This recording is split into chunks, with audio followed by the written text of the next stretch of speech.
Bonjour, le journal d'Anne Frank, 7e partie. Lundi 8 mai 1944. Cher Kitty, au fait, est-ce que je t'ai déjà parlé de notre famille? Je crois que non, et c'est pourquoi je vais m'y atteler sans plus attendre. Papa est né à Francfort-sur-le-Main, de parents immensément riches. Michael Frank avait une banque, ce qui lui avait permis de devenir millionnaire, et Alice Stern avait des parents très distingués et très riches. Dans sa jeunesse, Michael Frank n'était pas riche du tout, mais il s'était nettement élevé dans la société. Dans sa jeunesse à lui, papa a mené une vraie vie de gosse de riche. Toutes les semaines des soirées, des bals, des fêtes, des jolies filles, des valses, des dîners, des enfilades de pièces, etc. Tout cet argent s'est envolé après la mort de grand-père, et après la guerre mondiale et l'inflation, il n'en restait plus rien. Pourtant, jusqu'à la guerre, nous avions encore bien des parents riches. Papa a donc eu une éducation de première classe, et hier, il a ri comme un fou parce qu'à 55 ans, c'était la première fois de sa vie qu'il raclait la poêle à table. Maman n'était pas riche à ce point-là, mais tout de même très aisée, et c'est pourquoi nous pouvons écouter bouche bée les récits de fiançailles avec 250 invités, de bals privés et de dîners. Riche, on ne peut plus dire que nous le soyons en aucune façon, mais tout mon espoir se reporte après la guerre. Je t'assure que je ne suis pas du tout aussi entiché de cette petite vie mesquine que maman et Margot. J'aimerais aller passer un an à Paris et un an à Londres pour apprendre la langue et étudier l'histoire de l'art. Tu n'as qu'à comparer avec Margot qui veut devenir puéricultrice en Palestine. J'ai encore l'imagination remplie de belles robes et de gens intéressants. Je veux voir un peu le monde et y vivre quelques expériences, je te l'ai souvent dit, et un peu d'argent ne peut pas faire de mal. Miep nous a raconté ce matin les fiançailles de sa cousine, où elle est allée samedi.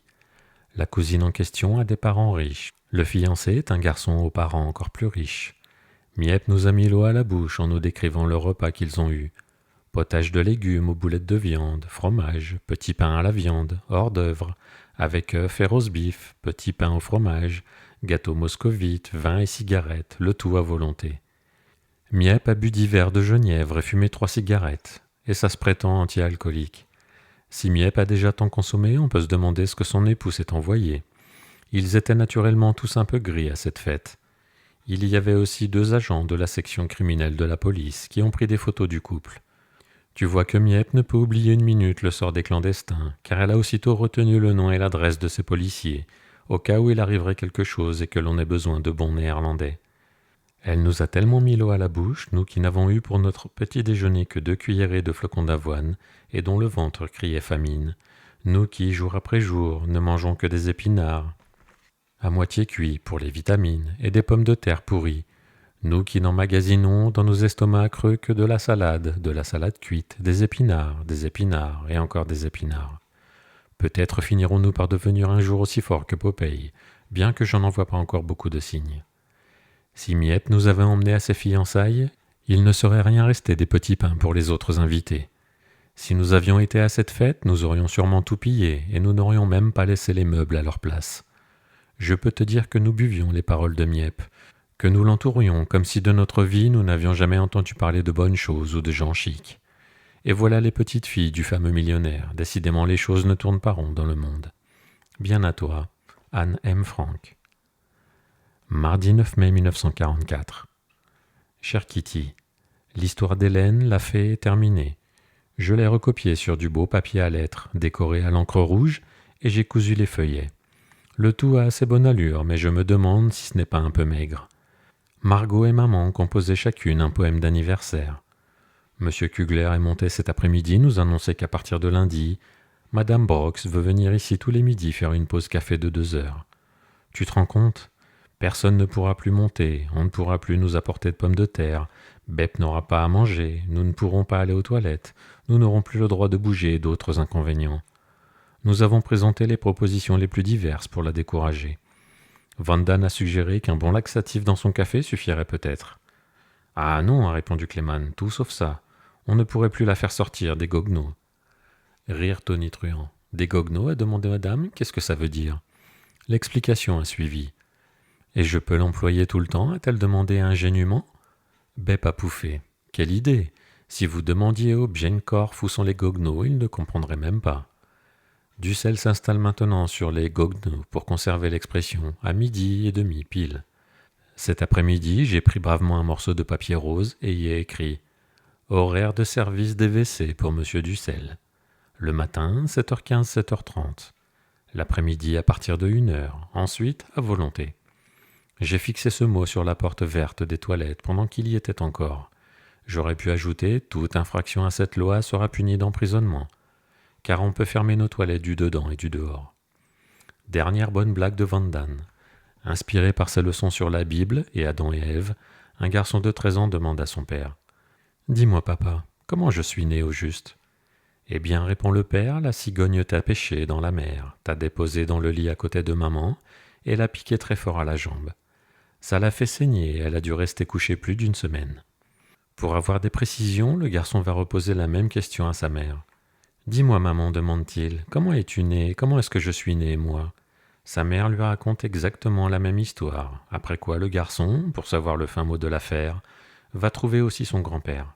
« Dis-moi grand-père, fait-il, comment es-tu né et comment est née ta fille ?» Et pour la 3e fois, il entend la même histoire. Le soir, il écrit dans son journal. Après avoir recueilli des informations très précises, je suis obligé de constater que dans notre famille, il n'y a pas eu de relation sexuelle pendant 3 générations. Je n'ai pas encore fait mon travail, il est déjà 3 heures. Bien à toi, Anne M. Frank. PS. Comme je t'ai déjà parlé de la nouvelle femme de ménage, je veux simplement ajouter que cette dame est mariée, a 60 ans et est dure d'oreille. Très sympathique compte tenu des bruits éventuels que 8 clandestins pourraient faire retentir. Oh, il fait tellement beau, si seulement je pouvais sortir. Mercredi 10 mai 1944.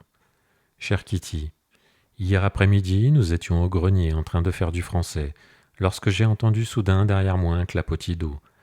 J'ai demandé à Peter ce que c'était que ce bruit, mais sans même me répondre, il s'était lancé sous les combles où se trouvait le lieu du désastre, et sans ménagement a remis à la bonne place Mouchi, qui, délaissant une litière trop humide, s'était posé juste à côté. Il s'est ensuivi un beau tapage, et Mouchi, ayant entre-temps fini de pisser, a dévalé l'escalier. Pour retrouver un peu de confort, qui rappelle sa litière, Mouchi s'était installé sur un petit tas de sures, au-dessus d'une fente dans le plancher poreux des combles. La flaque a traversé immédiatement le plafond, entre les combles et le grenier, et s'est malheureusement égouttée jusque sur notre tonneau de pommes de terre et un peu à côté. Le plafond suintait, et comme le plancher du grenier à son tour n'est pas exempt de trous, diverses gouttes jaunes ont traversé le plafond de la pièce et sont tombées entre une pile de chaussettes et un livre posé sur la table. J'étais plié en deux. La scène était trop drôle, il faut dire. Mouchi, tapis sous une chaise, Peter qui s'activait avec eau, chlorure de chaux et serpillière, et Van Damme qui calmait les esprits. Le malheur a été bien vite réparé, mais c'est un fait connu, le pipi-chat pue affreusement. Les pommes de terre le prouvaient hier à l'évidence, ainsi que les résidus de bois que papa a descendus dans un seau pour les brûler.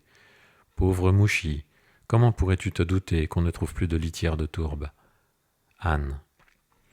Jeudi 11 mai 1944. Cher Kitty, nouvelle scène comique. Peter devait se faire couper les cheveux, la coupeuse étant comme d'habitude sa mère. À 7h25, Peter disparaissait dans sa chambre. À la demi-pile, il en ressortait nu comme un verre, à l'exception d'un caleçon de bain bleu et de ses tennis. « Tu viens » a-t-il demandé à sa mère. « Oui, mais je cherche les ciseaux. » Peter l'a aidé à chercher et s'est mis à farfouiller grossièrement dans le petit tiroir de toilette de madame. Elle a grogné. « Arrête de tout chambouler, Peter !» Je n'ai pas compris la réponse de Peter. Elle devait en tout cas être insolente, car madame lui a donné une tape sur le bras. Il la lui a rendue, elle l'a frappé de toutes ses forces, et Peter a retiré son bras en faisant une grimace comique. « Allez, viens, ma vieille !»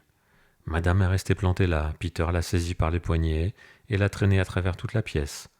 Madame pleurait, riait, jurait et trépignait, mais rien n'y faisait. Peter a entraîné sa prisonnière jusqu'au pied de l'escalier du grenier, où il a bien été obligé de la lâcher. Madame est revenue dans la pièce et s'est laissée tomber sur une chaise en poussant un gros soupir. Pour plaisanter, j'ai dit « l'enlèvement de la mère ». Oui, mais il m'a fait mal. Je suis allé voir et j'ai rafraîchi avec un peu d'eau ses poignets enflammés et rouges.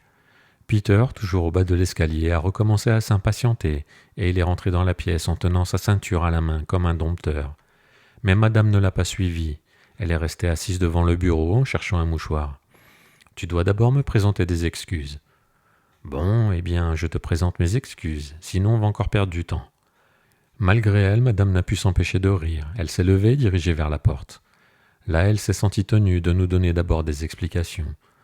Nous, c'est-à-dire papa, maman et moi, nous faisions la vaisselle. À la maison, il n'était pas comme ça, dit-elle. Je lui aurais donné une tape à lui faire dégringoler l'escalier. Il n'a jamais été aussi insolent, il a eu droit à bien d'autres coups. Voilà l'éducation moderne, les enfants d'aujourd'hui. Je n'empoignerai pas ma mère comme ça. Est-ce ainsi que vous vous conduisiez avec votre mère, monsieur Franck ? Elle était toute excitée, marchait de long en large, posait toutes sortes de questions, disait toutes sortes de choses, et en attendant ne montait toujours pas. Enfin, elle s'est éclipsée. Elle n'était pas là-haut depuis plus de 5 minutes qu'elle dévalait de nouveau l'escalier, les joues gonflées, jetait son tablier, comme je lui demandais si elle avait déjà fini. Elle a répondu qu'elle descendait un instant, et elle a dégringolé comme une trombe tous les étages, probablement pour se jeter dans les bras de son poutis. Elle n'est plus remontée avant 8 heures, son mari l'accompagnait. On est allé chercher Peter au grenier. On lui a passé un savon à tout casser, quelques injures, malotru, bon à rien, mal poli, mauvais exemple. Anne est, Margot fait, je n'ai pu en saisir plus. Aujourd'hui, ils se sont probablement rabibochés. Bien à toi, Anne M. Franck. PS. Mardi et mercredi soir, notre reine bien-aimée a parlé. Elle prend des vacances pour pouvoir revenir aux Pays-Bas avec des forces renouvelées. Elle a dit des choses du genre « Bientôt, lorsque je serai revenu, libération rapide, héroïsme et lourdes épreuves. » Son discours a été suivi d'un speech de Gerbrandy. Cet homme a une petite voix d'enfant si zézayante que maman n'a pu s'empêcher de faire « Oh !» Un pasteur qui a volé sa voix à M. Edel a conclu la soirée en demandant à Dieu de protéger les Juifs, les gens qui sont dans les camps de concentration, les prisons et en Allemagne. Jeudi 11 mai 1944. Cher Kitty, comme j'ai oublié là-haut toute ma boîte à fourmis et par conséquent aussi mon stylo, et que je ne veux pas les déranger pendant leur sieste jusqu'à 2h30, tu devras te contenter cette fois d'une lettre au crayon. Je suis absolument débordé en ce moment. Et si curieux que cela puisse paraître, le temps me manque pour venir à bout de cette montagne de travail. Veux-tu que je te raconte en 2 mots tout ce que j'ai à faire ? Eh bien, d'ici à demain, je dois terminer le premier volume de l'histoire de la vie de Galilée, parce qu'il doit retourner à la bibliothèque. Je l'ai commencé hier, j'en suis à la page 220, et il en a 320, donc j'arriverai à le finir. La semaine prochaine, je dois lire La Palestine à la croisée des chemins, et le 2e volume de Galilée. En plus, j'ai terminé hier la première partie de la biographie de l'empereur Charles Quint, et il faut absolument que je mette au net les annotations et les arbres généalogiques que j'en ai tirés en abondance. Ensuite, j'ai 3 pages pleines de mots étrangers extraits de différents livres qui doivent être prononcés, notés et appris. 4e, toutes mes stars de cinéma sont dans un fouillis indescriptible et n'aspirent qu'au rangement. Mais comme un tel rangement prendrait plusieurs jours et que le professeur Hahn, je l'ai dit, croule sous le travail, le chaos restera chaos. Et puis Thésée, Oedipe, Pélée, Orphée, Jason et Hercule attendent une remise en ordre, étant donné que certains de leurs exploits s'enchevêtrent dans ma tête comme des fils multicolores dans une robe. Myron et Phidias, eux aussi, doivent absolument subir un traitement pour leur éviter de se détacher de leur contexte. Il en va de même pour les guerres de 7 et de 9 ans, par exemple. De la façon dont je m'y prends, je mélange tout. Mais aussi, que veux-tu faire avec la mémoire que j'ai ? Imagine un peu ce que ce sera quand j'aurai 80 ans. Oh, autre chose, la Bible. Combien de temps faudra-t-il encore avant que je ne rencontre l'histoire de Suzanne au bain ? Et que veulent-ils dire par la faute de Sodome et Gomorrhe ? Oh, il y a encore tellement de choses à demander et à apprendre. Et l'Isolde von der Pfalz, entre-temps, je l'ai complètement laissé tomber. Kitty, tu vois bien que ma tête déborde. Autre chose maintenant. Tu sais depuis longtemps que mon souhait le plus cher est de devenir un jour journaliste, et plus tard une écrivaine célèbre. Réaliserai-je jamais ces idées ou cette folie de grandeur ?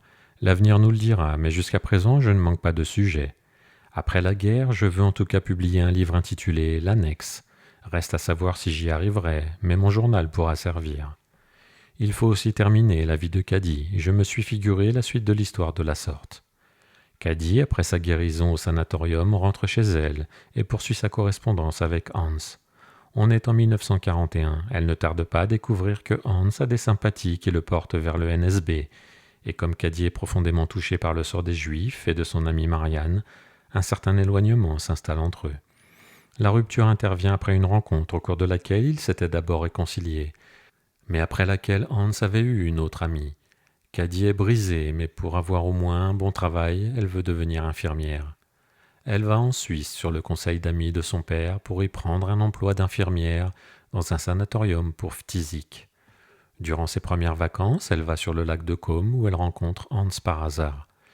Il lui raconte qu'il s'est marié 2 ans plus tôt avec celle qui a remplacé Caddy, mais que sa femme s'est donné la mort dans une crise de neurasthénie.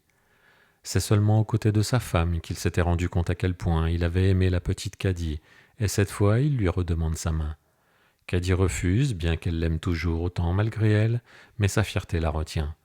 Là-dessus, Hans part et des années plus tard, Caddy apprend qu'il s'est retrouvé en Angleterre, où sa santé est plutôt chancelante. Pour sa part, Caddy se marie à 27 ans avec un campagnard aisé, Simon. Elle se met à beaucoup l'aimer, mais pourtant jamais autant que Hans. Elle a 2 filles et un fils, Lilian, Judith et Nico. Simon et elle sont heureux ensemble, mais toujours Hans reste à l'arrière-plan de la pensée de Caddy, jusqu'à ce qu'une nuit elle rêve de lui et lui dise adieu. Ce n'est pas une niaiserie sentimentale, car j'y ai inclus le roman de la vie de papa. Bien à toi, Anne M. Frank. Samedi 13 mai 1944. Très cher Kitty, hier c'était l'anniversaire de papa, le 19e anniversaire de mariage de papa et maman. Ce n'était pas le jour de la femme de ménage et le soleil brillait comme jamais encore en 1944. Notre marronnier est totalement en fleurs. De haut en bas, il est couvert de feuilles et beaucoup plus beau que l'an dernier. Clément a offert à papa une biographie sur la vie de Linné. Kugler lui aussi un livre sur la nature. Dussel, Amsterdam sur l'eau. Les Van Damme une superbe boîte ornée comme par le meilleur décorateur, contenant 3 œufs, une bouteille de bière, un yaourt et une cravate verte. Notre pot de mélasse faisait un peu pauvre à côté. Mes roses répandent un parfum délicieux, à la différence des œillets rouges de Miep et de Bep. On peut dire qu'il a été gâté. Simons a fait livrer 50 petits gâteaux, un délice. En outre, papa nous a régalé de pain d'épices, de bière pour les messieurs et de yaourt pour les dames. Le tout a été très apprécié. Bien à toi, Anne M. Frank. Mardi 16 mai 1944. Très cher Kitty. Pour changer, parce que nous n'en avions pas eu depuis bien longtemps, je vais te rapporter une petite discussion qui a eu lieu hier soir entre monsieur et madame. Madame, depuis le temps, les Allemands ont sûrement fortifié au maximum le mur de l'Atlantique. Ils vont sûrement faire tout ce qui est en leur pouvoir pour résister aux Anglais. C'est tout de même stupéfiant la puissance qu'ont les Allemands. Monsieur. Oh oui, incroyable. Madame. Oui, oui. Monsieur. Je parie que les Allemands vont finir par gagner la guerre, tellement ils sont forts. Madame. Ça se pourrait bien, je ne suis pas encore convaincu du contraire. Monsieur. Je préfère ne pas répondre. Madame. Mais tu me réponds quand même, c'est plus fort que toi. Monsieur. Pas du tout, mes réponses se bornent au strict minimum. Madame. Mais tu réponds quand même, et il faut toujours que tu aies raison. Mais tes prédictions sont loin de toujours se réaliser. Monsieur. Jusqu'à présent, mes prédictions se sont réalisées. Madame, ce n'est pas vrai. Le débarquement aurait eu lieu l'année dernière. Les Finlandais seraient déjà en paix. La campagne d'Italie se serait terminée dans l'hiver. Les Russes auraient déjà pris Lemberg. Oh non, tes prédictions, je n'en donne pas cher. Monsieur se levant. Et ferme ta grande gueule à la fin, je vais te prouver que j'ai raison. Tu vas finir par avoir ton compte, j'en ai assez de t'entendre râler. Je vais te mettre le nez dans tes idioties exaspérantes. Fin du premier acte. En fait, j'étais prise de fou rire, maman de même, et Peter aussi se mordait les lèvres. Oh, ces idiots d'adultes, il ferait mieux de commencer à se corriger eux-mêmes avant de faire tant de reproches aux enfants. Depuis vendredi, les fenêtres sont de nouveau ouvertes la nuit. Bien à toi, Anne M. Frank. Les centres d'intérêt de la famille à l'annexe. Aperçu systématique des sujets d'études et de lecture. Monsieur Van Damme. N'apprend rien. Cherche souvent des renseignements dans Knorr. Aime bien lire, romans policiers, livres de médecine, histoires d'amour captivantes et insignifiantes. Madame Van Damme. Apprend l'anglais dans des cours par correspondance, aime lire biographies romancées et quelques romans. Monsieur Frank. Apprend l'anglais avec Dickens. En outre un peu de latin, ne lit jamais de romans, mais aime bien les descriptions sérieuses et sèches de personnes et de pays. Madame Frank. Apprend l'anglais dans des cours par correspondance, lit de tout, sauf des histoires policières. Monsieur Dussel. Apprend l'anglais, l'espagnol et le néerlandais, sans résultat visible. Lit de tout, se range à l'avis de la majorité. Peter Van Damme. Apprends l'anglais, le français par correspondance, la sténo néerlandaise, la sténo anglaise, la sténo allemande, la correspondance commerciale anglaise, le travail du bois, l'économie politique et parfois le calcul. Lis peu, parfois de la géo. Margot Franck apprend l'anglais, le français, le latin d'après des cours par correspondance, la sténo anglaise, la sténo allemande, la sténo néerlandaise, la mécanique, la goniométrie, la géométrie dans l'espace, la physique, la chimie, l'algèbre, la géométrie, la littérature anglaise, la littérature française, la littérature allemande, la littérature néerlandaise, la comptabilité, la géographie, l'histoire moderne, la biologie, l'économie, lit de tout, spécialement ce qui traite de religion et de médecine. Anne Frank apprend le français, l'anglais, l'allemand, la sténo néerlandaise, la géométrie, l'algèbre, l'histoire, la géographie et l'histoire de l'art, la mythologie, la biologie, l'histoire biblique, la littérature néerlandaise. Aime beaucoup lire des biographies sèches et captivantes, les livres d'histoire, romans et lectures de détente parfois. Vendredi 19 mai 1944. Cher Kitty, hier j'étais très mal en point, vomissement, et ce chez Anne. Mal à la tête, mal au ventre, tous les maux possibles et imaginables. Aujourd'hui je vais mieux. J'ai très faim, mais je préfère ne pas toucher aux haricots rouges que nous allons avoir aujourd'hui. Tout va bien entre Peter et moi, le pauvre garçon a encore plus besoin de tendresse que moi. Il rougit encore chaque soir quand je l'embrasse pour lui souhaiter bonne nuit, et m'en dit tout simplement un second baiser. Ne serais-je qu'une remplaçante avantageuse de Moffy ? Cela ne me gêne pas, il est déjà si heureux de savoir que quelqu'un l'aime. Après ma laborieuse conquête, je prends un peu de hauteur par rapport à la situation. Mais ne va pas croire que mon amour s'est éventé. Peter est un chou. Mais j'ai bien vite refermé mon jardin secret. S'il veut encore en briser la serrure, il lui faudra un pied de biche plus puissant. Bien à toi, Anne M. Frank. Samedi 20 mai 1944.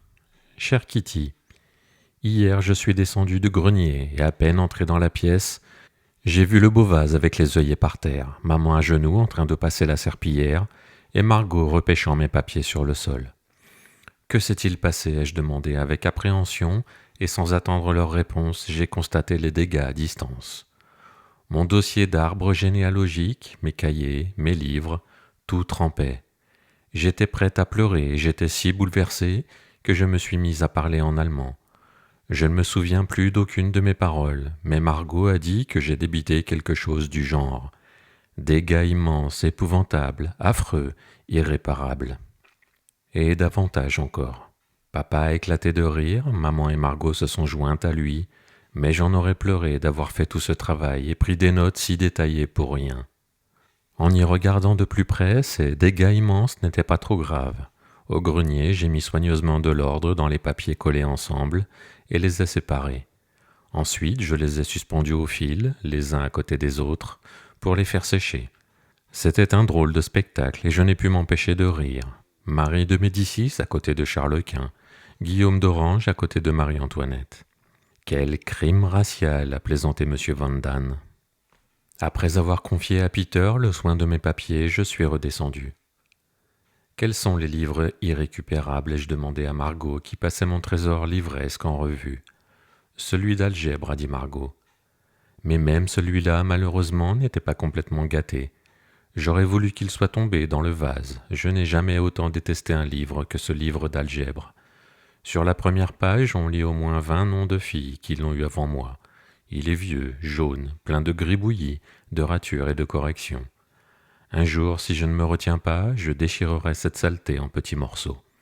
Bien à toi, Anne M. Frank. Lundi 22 mai 1944. Cher Kitty, le 20 mai, papa a perdu les 5 pots de yaourt qu'il avait pariés avec Madame Van Damme. En effet, le débarquement n'a pas encore eu lieu.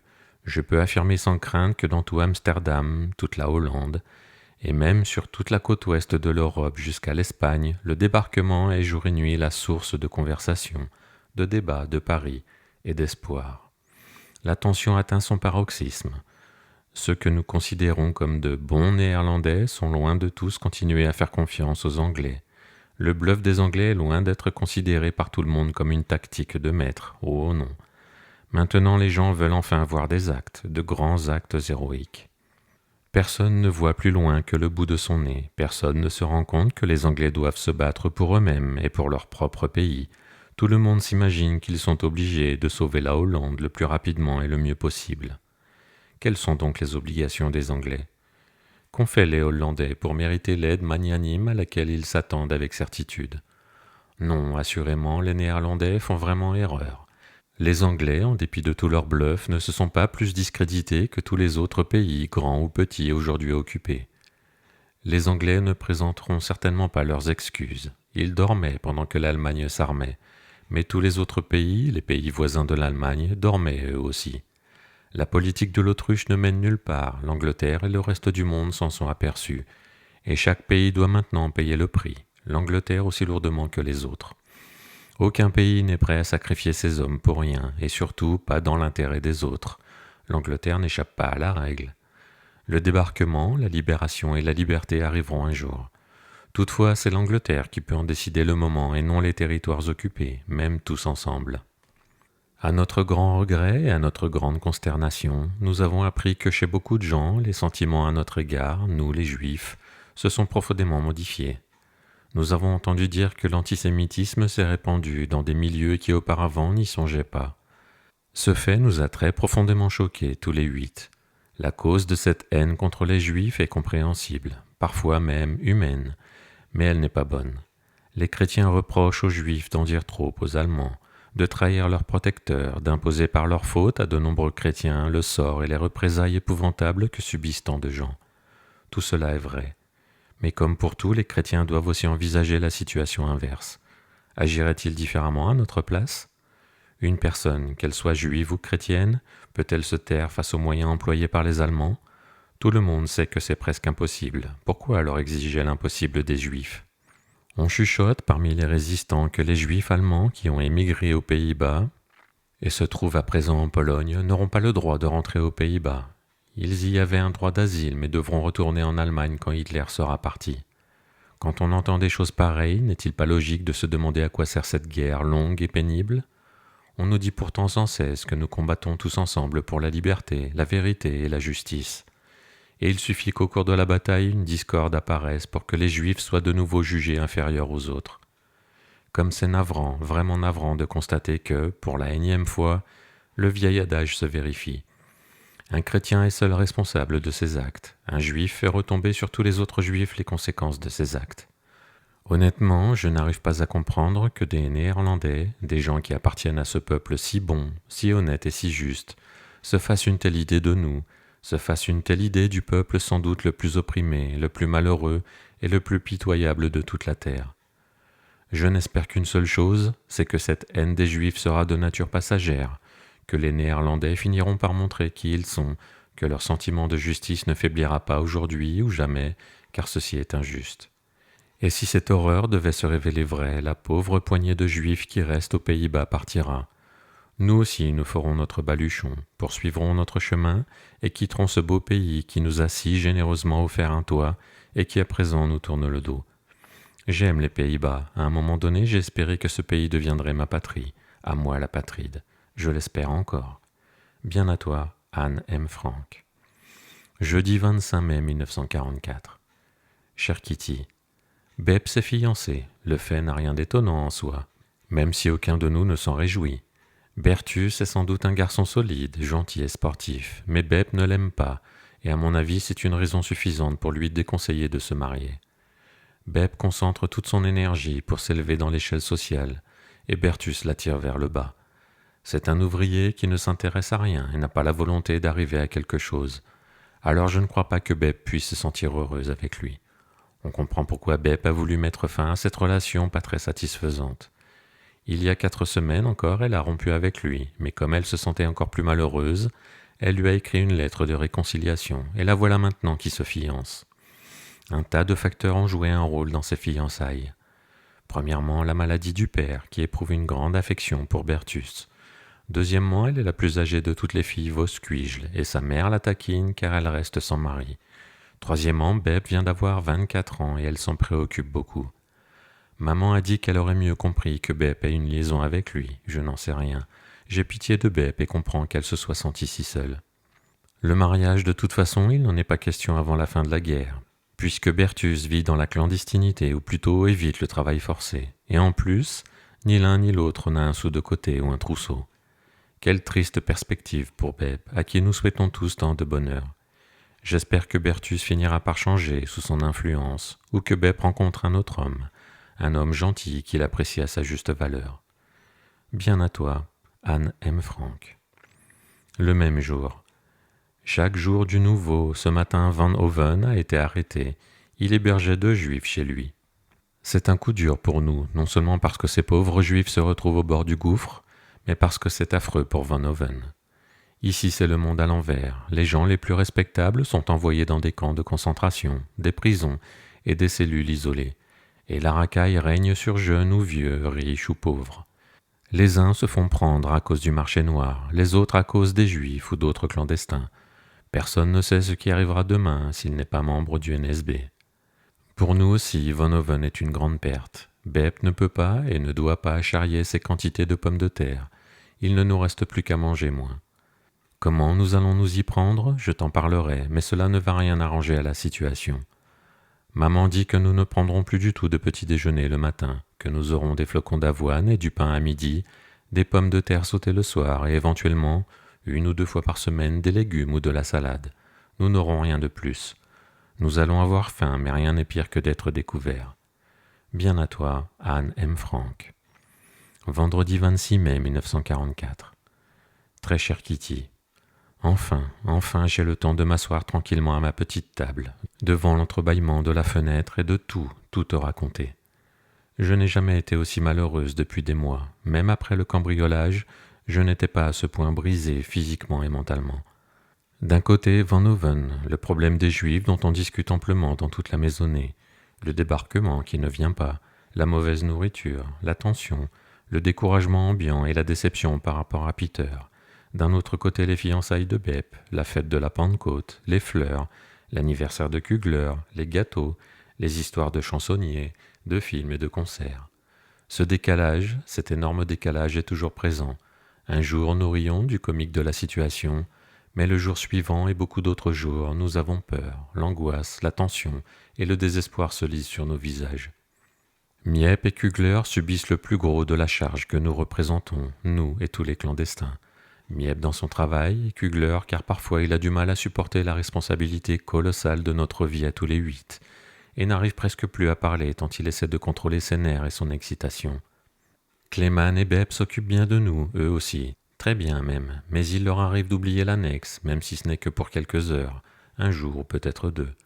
Ils ont leurs propres soucis, Clément se préoccupe de sa santé, Beb de ses fiançailles dont la perspective n'est pas très réjouissante. Et à côté de ces soucis, ils ont aussi leurs sorties, leurs invitations, toute leur vie de gens normaux. Pour eux, la tension disparaît parfois, même si ce n'est qu'un court instant. Pour nous, elle ne disparaît jamais, et cela depuis 2 ans. Combien de temps encore va-t-elle maintenir sur nous son emprise oppressante, toujours plus étouffante? Les tuyaux d'évacuation sont encore bouchés, nous ne pouvons pas faire couler l'eau, ou alors seulement au goutte à goutte. Nous ne devons pas utiliser les WC, ou bien nous devons prendre une brosse. L'eau sale est conservée dans un grand pot en grès. Pour aujourd'hui, nous pouvons nous débrouiller, mais qu'allons-nous faire si le plombier n'y arrive pas tout seul? Les services municipaux ne peuvent pas venir avant mardi. Miep nous a fait parvenir une brioche au raisin portant l'inscription « Joyeuse fête de Pentecôte ». On dirait presque qu'elle se moque de nous, notre humeur et notre angoisse sont loin d'être joyeuses. Notre peur n'a fait qu'augmenter après la nouvelle concernant Van Hoven. On entend à nouveau « chut » de tous les côtés. Tout se fait plus silencieusement. La police a forcé la porte là-bas, si bien que nous n'en sommes pas à l'abri non plus. Si nous aussi, un jour... Non, je n'ai pas le droit de finir cette phrase. Je n'arrive pourtant pas à chasser cette question aujourd'hui. Au contraire, cette peur que j'ai déjà vécue me revient dans toute son horreur. J'ai dû aller toute seule aux toilettes à 8 heures ce soir. Il n'y avait personne en bas. Ils écoutaient tous la radio. J'ai voulu faire preuve de courage, mais c'était difficile. Ici, en haut, je me sens toujours plus en sécurité que dans cette grande maison silencieuse, avec pour seule compagnie les bruits étouffés et mystérieux de là-haut et ceux des klaxons dans la rue. Je tremble quand je ne vais pas assez vite ou quand je pense un instant à la situation. Miep est beaucoup plus gentille et généreuse envers nous depuis sa discussion avec papa. Mais je ne te l'ai pas encore raconté. Miep est arrivé un après-midi et le visage empourpré a demandé à papa de but en blanc si nous pensions qu'ils étaient eux aussi contaminés par l'antisémitisme. Papa est tombé des nues et a tout fait pour lui ôter l'idée de la tête, mais les soupçons de Miep n'ont pas complètement disparu.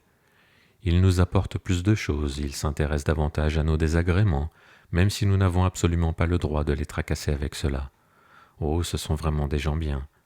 Je me demande sans cesse s'il n'aurait pas mieux valu pour nous que nous ne nous cachions pas, que nous soyons morts aujourd'hui, pour ne pas avoir à supporter toute cette misère, et surtout pour épargner les autres. Mais cette idée nous fait tous trembler, nous aimons encore la vie, nous n'avons pas encore oublié la voie de la nature. Nous gardons encore espoir, espoir pour tout. Pourvu qu'il se passe vite quelque chose, au besoin même des tirs, cela ne peut pas nous briser davantage que cette inquiétude. Pourvu que la fin arrive, même si elle est dure, au moins nous saurons si nous allons enfin gagner ou bien être anéantis. Bien à toi, Anne M. Frank. Mercredi 31 mai 1944. Cher Kitty, samedi, dimanche, lundi et mardi, il a fait si chaud que je n'arrivais pas à garder un stylo en main, aussi m'était-il impossible de t'écrire.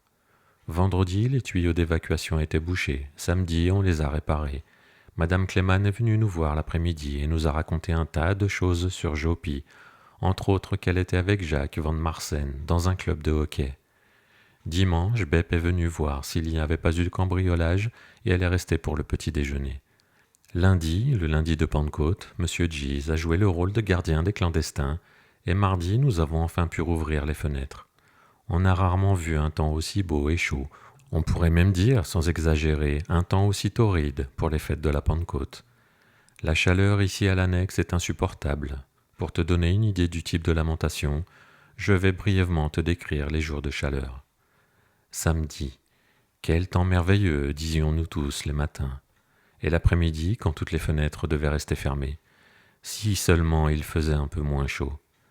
Dimanche. C'est intenable cette chaleur. Le beurre fond, pas un coin de fraîcheur dans toute la maison. Le pain devient sec, le lait tourne. Impossible d'ouvrir une seule fenêtre. Nous, pauvres parias, nous sommes là, étouffés, pendant que les autres gens sont en vacances pour la Pentecôte, disait madame. Lundi. Mes pieds me font mal, je n'ai pas de vêtements légers, je suis incapable de faire la vaisselle par cette chaleur. Des lamentations du matin au soir. C'était particulièrement pénible. Je ne supporte toujours pas la chaleur.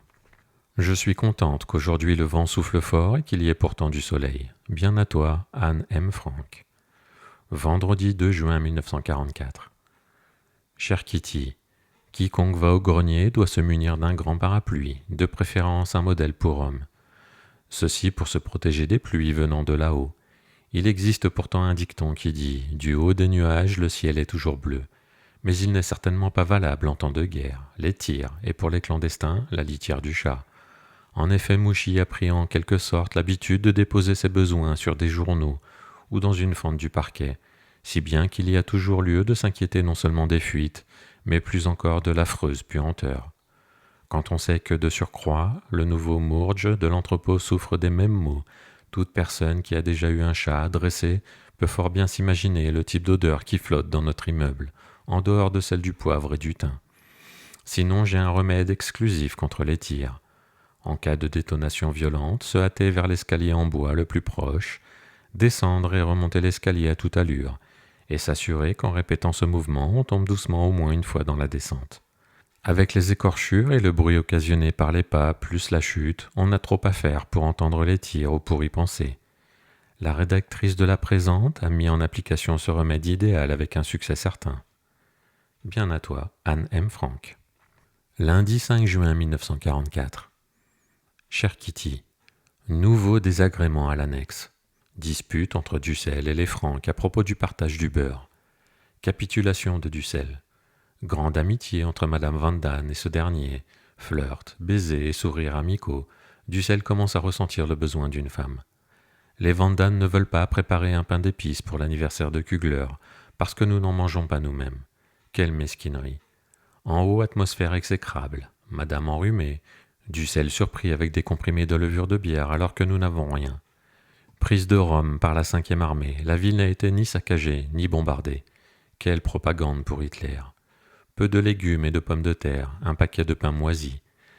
Maigrichon, nom du nouveau chat de l'entrepôt, ne supporte pas le poivre.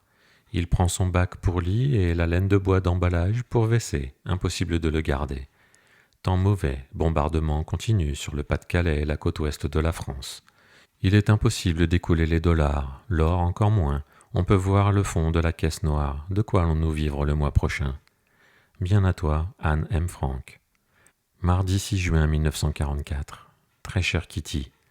This is D-Day, a dit la radio anglaise à midi. Et en effet, this is the day, le débarquement a commencé. Ce matin à 8 heures, les Anglais ont annoncé important bombardement sur Calais, Boulogne, Le Havre et Cherbourg, ainsi que sur le Pas-de-Calais, comme d'habitude. Ensuite, les règles de sécurité pour les territoires occupés. Toutes les personnes qui habitaient à moins de 35 km de la côte doivent s'attendre à des bombardements. Les Anglais tenteront de jeter des tracts 1 heure avant l'attaque. D'après les nouvelles allemandes, des parachutistes anglais ont atterri sur les côtes françaises. Des bateaux de débarquement anglais se battent contre les fusiliers marins allemands. Voilà ce qu'annonçait la BBC.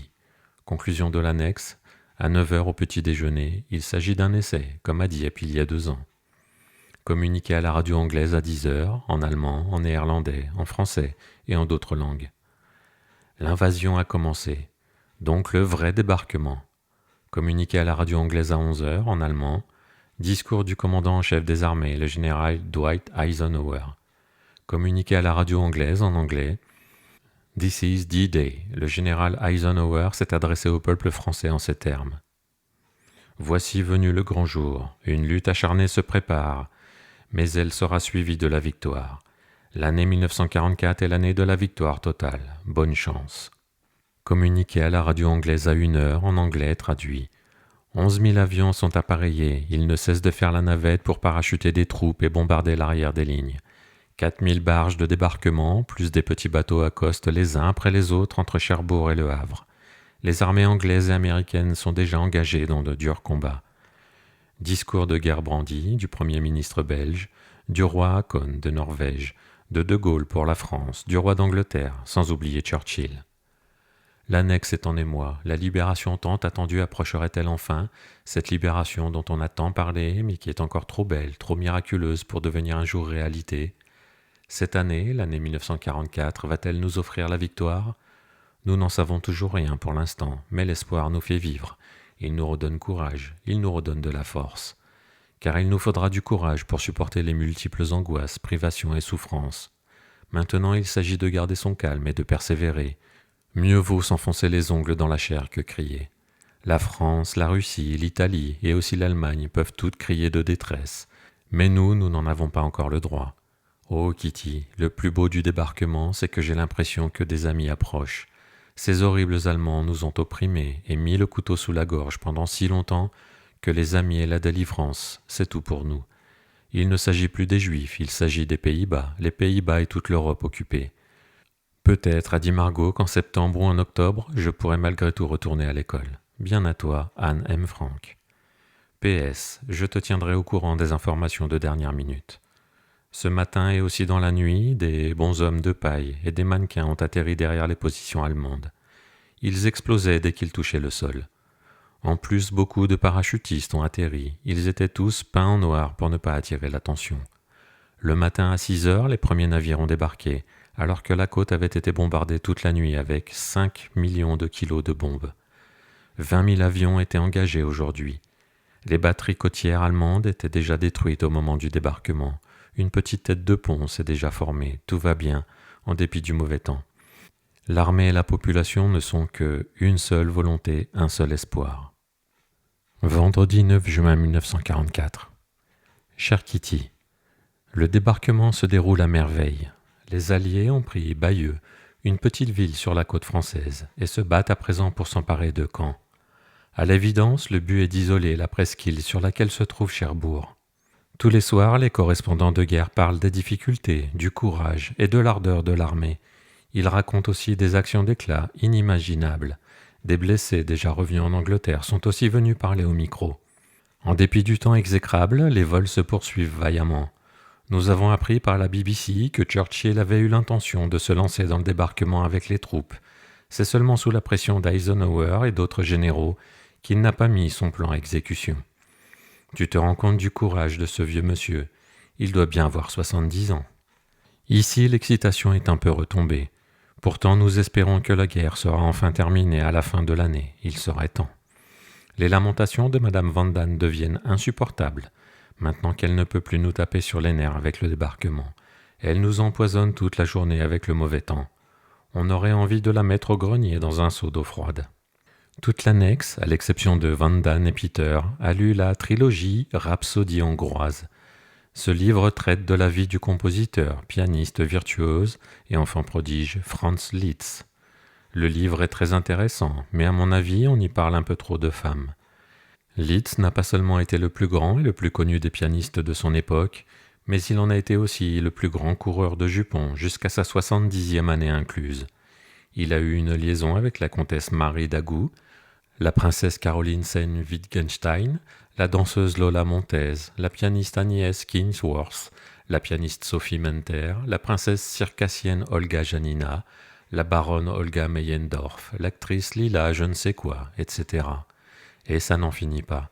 Les chapitres du livre qui portent sur la musique et les autres arts sont bien plus intéressants. Dans le livre, on rencontre Schumann et Clara Wieck, Hector Berlioz, Johannes Brahms, Beethoven, Joachim, Richard Wagner, Hans von Bülow, Anton Rubinstein, Frédéric Chopin, Victor Hugo, Honoré de Balzac, Hiller, Hummel, Czerny, Rossini, Cherubini, Paganini, Mendelssohn, etc.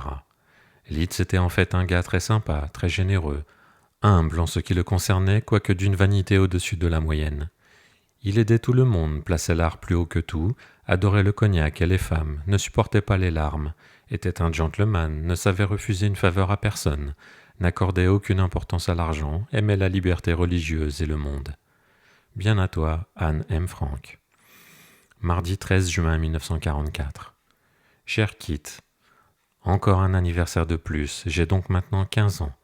J'ai reçu pas mal de cadeaux. Les 5 tomes de l'histoire de l'art de Springer, un assortiment de dessous, 2 ceintures, un mouchoir, 2 yaourts, un pot de confiture, 2 gâteaux au miel, petit format, un livre de botanique de la part de papa et maman, un bracelet en doublé de la part de Margot, un livre de la collection Patria offert par les Van Damme, du biomalt et des pois de senteur de Dussel, des bonbons de Miep, des bonbons et des cahiers de Bep et le summum, le livre Marie-Thérèse et 3 tranches fines de fromage double crème de Kugler. De Peter, j'ai reçu un joli bouquet de pivoine. Le pauvre garçon s'est donné tant de mal pour trouver quelque chose, mais sans succès. Le débarquement se déroule toujours aussi bien, en dépit du mauvais temps, des multiples tempêtes, des averses et de la mer démontée. Churchill, Smuts, Eisenhower et Arnold se sont rendus hier dans les villages français conquis et libérés par les Anglais. Churchill était à bord d'un torpilleur qui bombardait la côte. Cet homme, comme tant d'autres, semble ne pas connaître la peur, comme je l'envie. De notre annexe forteresse, il est impossible de juger du moral régnant aux Pays-Bas. Assurément, les gens se réjouissent que l'Angleterre, cette tire au flanc, ait fini par se retrousser les manches. À quel point leur raisonnement est injuste, les gens ne s'en rendent pas compte quand ils répètent qu'ils ne veulent pas ici d'une occupation anglaise. Si on résume leurs pensées, cela revient à dire que l'Angleterre doit se battre, lutter et sacrifier ses fils pour les Pays-Bas et les autres territoires occupés. Les Anglais n'ont pas le droit de rester aux Pays-Bas. Et ils doivent offrir leurs plus plates excuses à tous les pays occupés. Ils doivent restituer les Indes à leurs premiers propriétaires et peuvent s'en retourner, pauvres et affaiblis en Angleterre. Il faut être un idiot pour s'imaginer les choses de la sorte, et pourtant beaucoup de Néerlandais se comptent parmi ces idiots. Que serait-il advenu, je vous le demande, des Pays-Bas et des pays voisins si l'Angleterre avait signé avec les Allemands une paix si souvent proposée? Les Pays-Bas seraient devenus allemands, et voilà tout. Tous les Néerlandais qui méprisent encore les Anglais, qui insultent l'Angleterre et son gouvernement de vieux messieurs, qui traitent les Anglais de lâches et pourtant détestent les Allemands, on devrait les secouer très fort, comme on secoue un oreiller. Peut-être que leur cerveau embrouillé prendrait alors un meilleur pli. Une foule de souhaits, de pensées, d'accusations et de reproches me hante l'esprit. Je ne me fais certainement pas autant d'illusions que les gens veulent le croire. Je connais mes innombrables torts et mes défauts mieux que quiconque. À une différence près, je sais également que je veux m'améliorer, que je m'améliorerai, que je me suis déjà beaucoup amélioré. Comment se fait-il alors, je me le demande souvent, que tout le monde me trouve aussi prétentieuse et aussi peu modeste? Suis-je si prétentieuse? Est-ce bien moi, ou bien est-ce que ce ne serait pas aussi le cas des autres? Cela peut paraître absurde, je m'en rends compte, mais je ne vais pas rayer ma dernière phrase parce qu'elle n'est pas si absurde que cela. Madame Van Daan et Dussel, mes principaux accusateurs, sont tous les deux connus pour leur manque total d'intelligence, et n'ayons pas peur des mots pour leurs bêtises. Les gens bêtes sont souvent incapables de digérer le fait que d'autres fassent mieux qu'eux. Le meilleur exemple en est fourni, en effet, par ces deux idiots, Madame Van Daan et Dussel. Madame me trouve bête parce que je ne souffre pas de ce mal autant qu'elle. Elle trouve que je manque de modestie parce qu'elle est bien pire. Elle trouve mes robes trop courtes parce que les siennes le sont encore plus. Elle me trouve prétentieuse parce qu'elle parle 2 fois plus que moi de sujets dont elle ne comprend absolument rien. On peut en dire autant de Dussel. Mais selon un de mes dictons favoris, dans tout reproche il y a toujours du vrai, et j'admets bien volontiers que je suis prétentieuse. Le hic avec ma nature, c'est que personne ne me passe autant de savon ou d'engueulade que moi-même. Si en plus maman y ajoute sa part de conseils, les sermons s'accumulent en un tas insurmontable, si bien que, désespérant de jamais m'en sortir, je deviens insolente et me mets à la contredire. Alors la vieille expression bien connue d'Anne refait tout naturellement son apparition. Personne ne me comprend. Cette expression est ancrée en moi, et même si elle peut paraître fausse, elle contient une petite part de vérité, elle aussi. Les reproches que je me fais prennent souvent de telles proportions que j'aspire à entendre une voix réconfortante, qui les ramène à un niveau plus sain et se soucie également de mes préoccupations profondes. Mais hélas, je peux toujours chercher, je ne l'ai pas encore trouvé. Je sais que tu penses à Peter, pas vrai, Kit? En fait, voilà, Peter m'aime, non pas comme un amoureux, mais comme un ami. Son affection grandit de jour en jour, mais cette chose mystérieuse qui nous retient tous deux, je ne la comprends pas moi-même. Parfois je pense que ce terrible désir qui me poussait vers lui était exagéré, mais ce n'est certainement pas le cas, puisque quand il m'arrive de ne pas monter là-haut pendant 2 jours, j'éprouve de nouveau ce désir aussi fort qu'auparavant. Peter est gentil et bon, cependant je n'ai pas le droit de le nier, beaucoup de choses me déçoivent. C'est surtout son aversion de la religion, ses conversations sur la nourriture qui me déplaisent, et bien d'autres choses dans des domaines aussi variés. Toutefois, je suis pratiquement convaincu que, conformément à notre engagement sincère, nous ne nous disputerons jamais. Peter est un être paisible, tolérant et très accommodant. Il me laisse lui dire beaucoup plus de choses qu'il ne le permet à sa mère. Il met un acharnement particulier à enlever les taches d'encre de ses livres et à tenir ses affaires en ordre. Enfin tout de même, pourquoi garde-t-il ses pensées à l'intérieur et n'a jamais le droit de m'en approcher? Il est bien plus renfermé que moi, c'est vrai. Mais je sais, et cette fois la pratique me l'a enseigné, rappelle-toi de l'expression « âne en théorie » qui revient sans arrêt, que même les personnes renfermées ont à un moment donné tout autant besoin ou davantage encore d'un confident.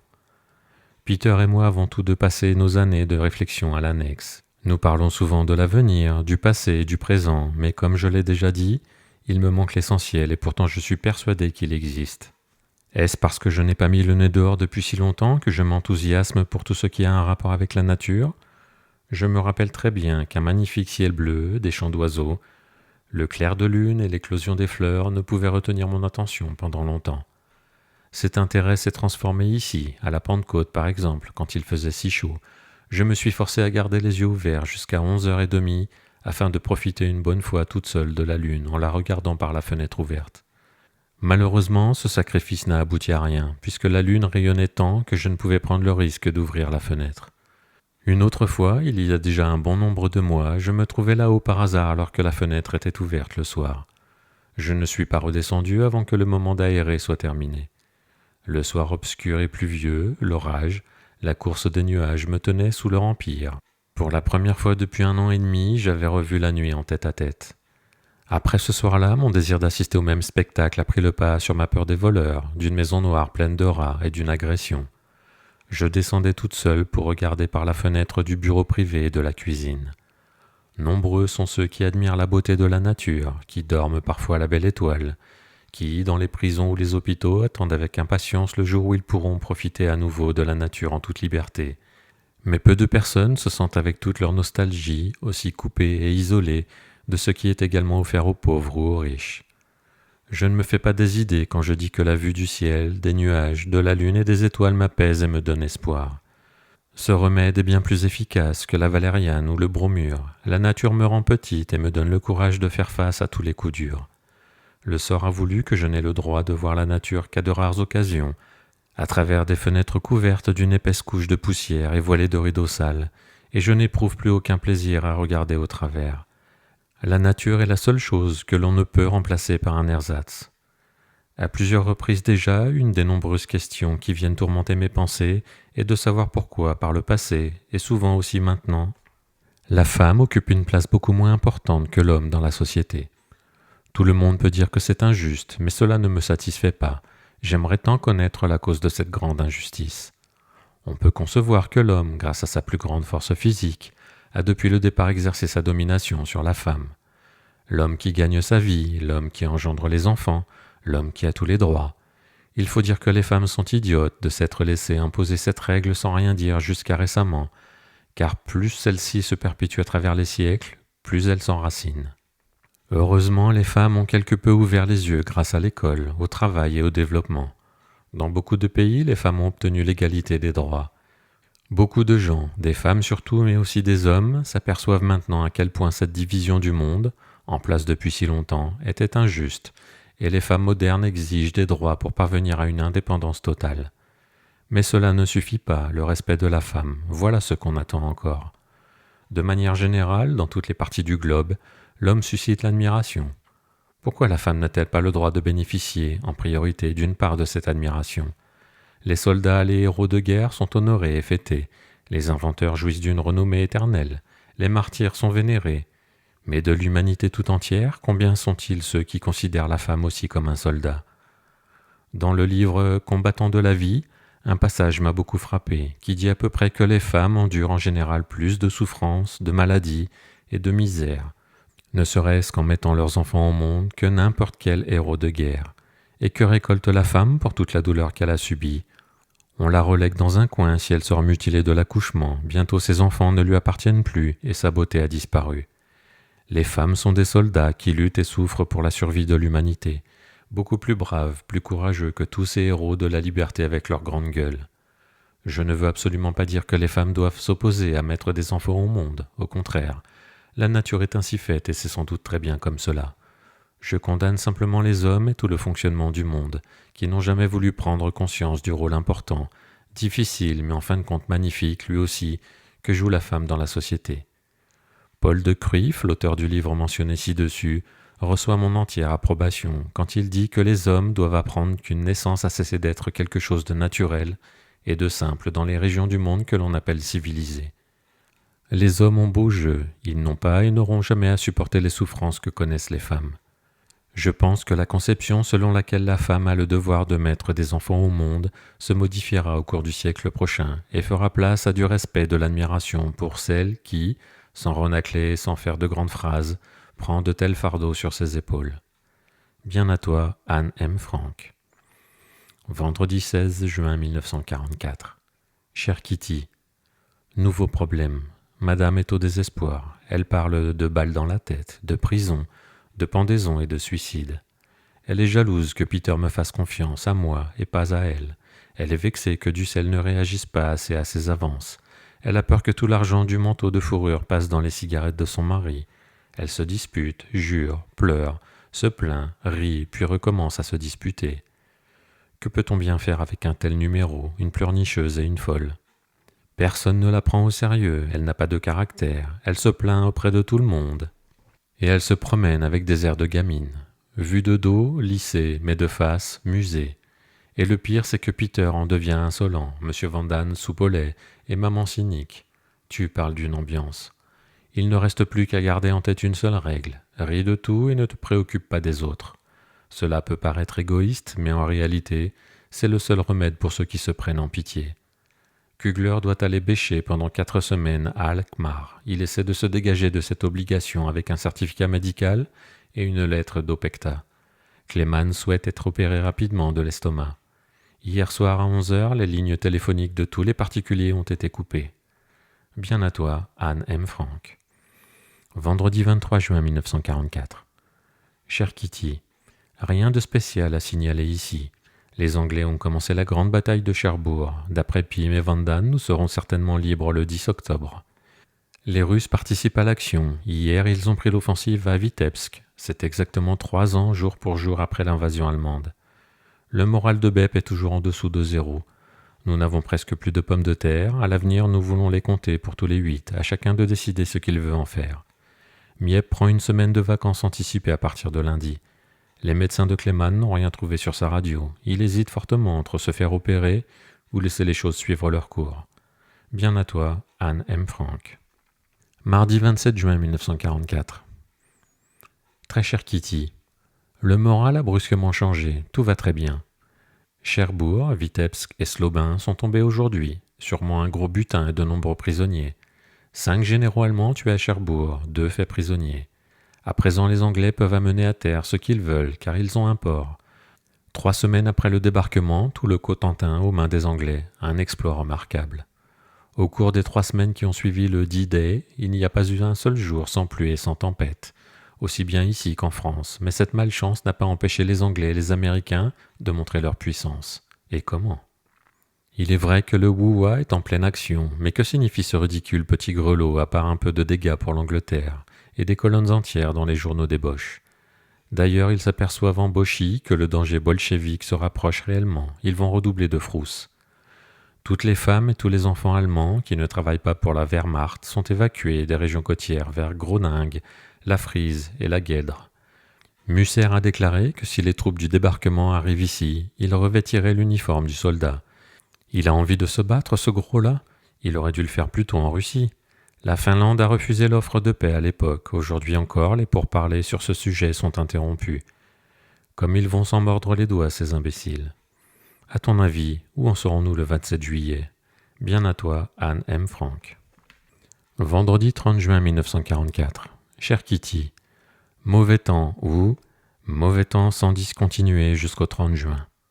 Admirez la phrase, pas de doute possible. Je connais déjà bien mon anglais. Pour preuve, je lis un idéal husband avec le dictionnaire. Pour la guerre sensationnelle. Broboïsk, Mogilev et Orca sont tombés, beaucoup de prisonniers. Ici, tout est all right. Le moral s'améliore, nos super optimistes triomphent, les Vandanes escamotent le sucre, Bep a changé de coiffure, et Miep a pris une semaine de vacances. Voilà les dernières nouvelles. Je subis un traitement très désagréable sur un nerf qui se trouve en plus sur une de mes dents de devant. J'ai déjà terriblement souffert, à tel point même que Dussel a cru que j'allais tomber dans les pommes. Il s'en est fallu de peu. Aussitôt, madame a eu également mal aux dents. Bien à toi, Anne M. Frank. PS, nous avons des nouvelles de Bâle. Bernd a joué un rôle de Wirth dans Mina von Barnhelm. Tempérament d'artiste, dit maman. Jeudi 6 juillet 1944. Cher Kitty, j'ai le cœur serré quand Peter parle de devenir plus tard peut-être malfaiteur ou spéculateur. Même s'il plaisante naturellement, j'ai pourtant l'impression qu'il a peur de lui-même, de sa faiblesse de caractère. Sans arrêt, j'entends Margot, comme Peter, me dire « Ah, si j'avais ta force et ton courage, si je poursuivais mes efforts avec autant de volonté que toi, si j'avais autant d'énergie et de persévérance, alors je... » Est-ce vraiment une qualité si je ne me laisse pas influencer ? Est-ce vraiment bien si je poursuis presque exclusivement le chemin dicté par ma propre conscience ? Franchement, je n'arrive pas à comprendre comment quelqu'un peut dire « je suis faible » et continuer à être faible. Quand on sait une chose pareille, pourquoi ne pas réagir ? Pourquoi ne pas former son caractère ? J'ai obtenu comme réponse « parce que c'est tellement plus facile ». Cette réponse m'a un peu découragé. Facile ? Une vie de paresse et de mensonge est-elle forcément facile ? Oh non, ce n'est pas vrai. Il n'est pas permis de se laisser séduire aussi vite par la facilité et par l'argent. J'ai longtemps réfléchi à la réponse que je devais donner, à la manière d'amener Peter à croire en lui et surtout à s'améliorer. Je ne sais pas si j'ai touché juste. J'ai souvent rêvé au bonheur que ce serait si quelqu'un m'offrait sa confiance, mais à présent que c'est arrivé, je m'aperçois de la difficulté à m'identifier à la pensée de l'autre et à trouver la réponse. Surtout que pour moi, les notions de facilité et d'argent sont totalement étrangères et nouvelles. Peter commence un peu à s'appuyer sur moi, et cela ne doit se produire en aucun cas. Dans la vie, il est déjà assez difficile de voler de ses propres ailes, mais il est encore plus difficile d'être seul à vouloir et à espérer, et de garder toute sa fermeté. Je flotte un peu, je cherche depuis des jours un remède parfaitement efficace contre ce mot terrible, facilité. Comment lui faire comprendre que ce qui paraît si simple et si beau l'entraînera vers le fond où l'on ne trouve plus d'amis, plus de soutien et plus rien de beau. le fond d'où il est pratiquement impossible de revenir. Nous vivons tous, mais sans savoir pour quelle raison et dans quel but. Nous aspirons tous au bonheur. Notre vie à tous est différente et pourtant pareille. Tous les trois, nous avons été élevés dans un bon milieu. Nous pouvons apprendre, nous avons la possibilité d'arriver à quelque chose, nous avons beaucoup de raisons de croire à un avenir heureux. Mais nous devons le mériter. Et justement, c'est impossible d'y parvenir par la facilité.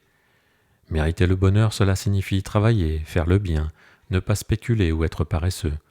La paresse peut sembler attrayante, le travail donne une vraie satisfaction. Les gens qui n'aiment pas travailler, je ne les comprends pas, mais ce n'est d'ailleurs pas le cas de Peter, il ne s'est fixé aucun but précis, il se trouve trop bête et trop nul pour faire quoi que ce soit. Pauvre garçon, il n'a jamais éprouvé ce que c'est que de rendre les autres heureux, et je ne peux pas le lui apprendre. Il n'a pas de religion, parle de Jésus-Christ en termes moqueurs, et il blasphème. Bien que je ne sois pas orthodoxe, j'ai chaque fois de la peine de constater à quel point il est solitaire, méprisant et démuni. Les gens qui ont une religion peuvent s'estimer heureux, car il n'est pas donné à tout le monde de croire en des choses surnaturelles. Il n'est même pas nécessaire de craindre des châtiments après la mort. Le purgatoire, l'enfer et le ciel sont des notions que beaucoup n'admettent pas, mais une religion, peu importe laquelle, maintient néanmoins les hommes dans le droit chemin. Il ne s'agit pas de craindre Dieu, mais de maintenir à un haut niveau son honneur et sa conscience. Comme les gens seraient tous beaux et bons si chaque soir avant de s'endormir, ils se remémoraient les événements de la journée, puis s'interrogeaient sur le bien fondé ou non de leurs actes. Dans ce cas, involontairement, on essaie de s'améliorer chaque jour de nouveau, et au bout d'un certain temps, on fait sans aucun doute de gros progrès. Tout le monde peut avoir recours à ce petit système. Il ne coûte rien et se révèle particulièrement utile. Car si on ne le sait pas, il faut apprendre et en faire l'expérience. Une conscience tranquille donne de la force. Bien à toi, Anne M. Frank. Samedi 8 juillet 1944. Cher Kitty, Brox est allé à Beverwijck et a obtenu sans difficulté des fraises à la vente à la criée. Elles sont arrivées ici pleines de poussière et de sable, mais en grande quantité. Pas moins de 24 cajots pour ceux du bureau et pour nous. Le soir même, on a mis en conserve les 6 premiers bocaux et fait 8 pots de confiture. Le lendemain matin, Miep voulait préparer de la confiture pour le bureau. À 12h30, verrouillage de la porte d'entrée, destination Cajot, bruit sourd de Peter, papa et Van Damme dans l'escalier, Anne occupée à tirer de l'eau chaude du chauffe-eau, Margot à chercher un seau, tous sur le pont. L'estomac noué, j'entre dans la cuisine du bureau pleine de monde, Miep, Bep, Cléman, Yann, papa, Peter, les clandestins, et la colonne de ravitaillement, une vraie cohue en plein jour. Les rideaux et les fenêtres ouvertes, les bruits de voix, les portes qui claquent, je tremblais d'excitation. Nous cachons-nous encore vraiment ? La question m'a traversé l'esprit. On doit éprouver un sentiment comparable quand on a de nouveau le droit de s'exposer aux yeux du monde. La casserole était pleine, vite, là-haut. Autour de la table de la cuisine, le reste de la famille équeutait les fraises, ou du moins était censé le faire. Il en finissait plus dans la bouche que dans le seau. Il a bientôt fallu un autre seau. Peter est retourné à la cuisine, on a sonné 2 fois, le seau est resté là. Peter s'est précipité en haut, porte du placard verrouillée. Nous trépignions d'impatience, le robinet devait rester fermé, les fraises à moitié lavées attendaient de tremper dans leur bain. Mais la règle de clandestinité restait de mise. Quand quelqu'un se trouve dans la maison, fermez tous les robinets à cause du bruit d'eau dans les conduites. À 1h, arrivée de Yann, c'était le facteur. Peter redescend vite. Dring, la sonnette, demi-tour. Je vais écouter si quelqu'un vient. D'abord à la porte bibliothèque, puis en haut de l'escalier. Finalement, Peter et moi nous penchons tous deux au-dessus de la rampe, comme des voleurs, pour écouter les bruits venant d'en bas. Pas de voix inconnue. Peter descend doucement l'escalier, s'arrête à mi-chemin et crie « Bep !» Pas de réponse, il recommence « Bep !» Le bruit dans la cuisine couvre la voix de Peter, puis il descend en bas de l'escalier et se précipite dans la cuisine. Prise d'angoisse, je regarde en bas. « Retourne là-haut, Peter, le comptable est là, il faut que tu t'en ailles. » C'est la voix de Cléman. Peter remonte en soupirant, la porte bibliothèque reste fermée. À 1h30, Kugler arrive enfin. Tout Jésus, je vois des fraises partout, au petit déjeuner des fraises, Yann mange des fraises, Cléman boulotte des fraises, Miep fait bouillir des fraises, Bep équeute des fraises, je sens l'odeur des fraises, et quand je veux me débarrasser de ces trucs rouges, je monte, et que lave-t-on ici ? Des fraises. Le reste des fraises est mis en conserve. Le soir, 2 pots s'ouvrent. Papa en fait vite de la confiture. Le matin suivant, 2 bocaux s'ouvrent. L'après-midi, 4 bocaux s'ouvrent. Van Damme ne les avait pas assez stérilisés.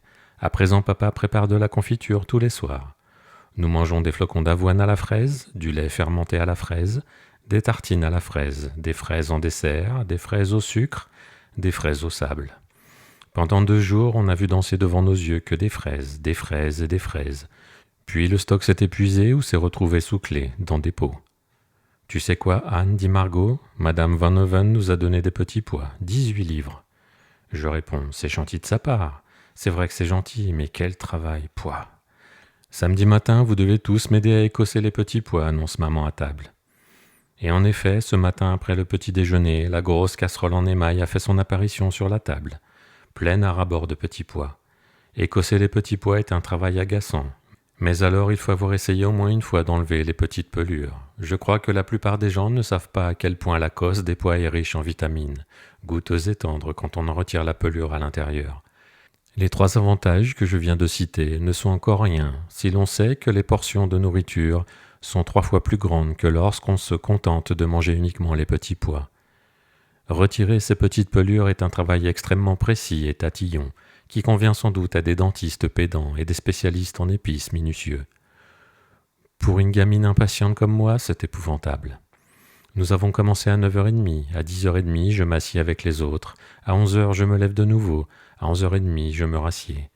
Mes oreilles en bourdonnent, casser les bouts, enlever la pelure, retirer le fil, jeter la cosse, casser les bouts, enlever la pelure, retirer le fil, jeter la cosse, etc.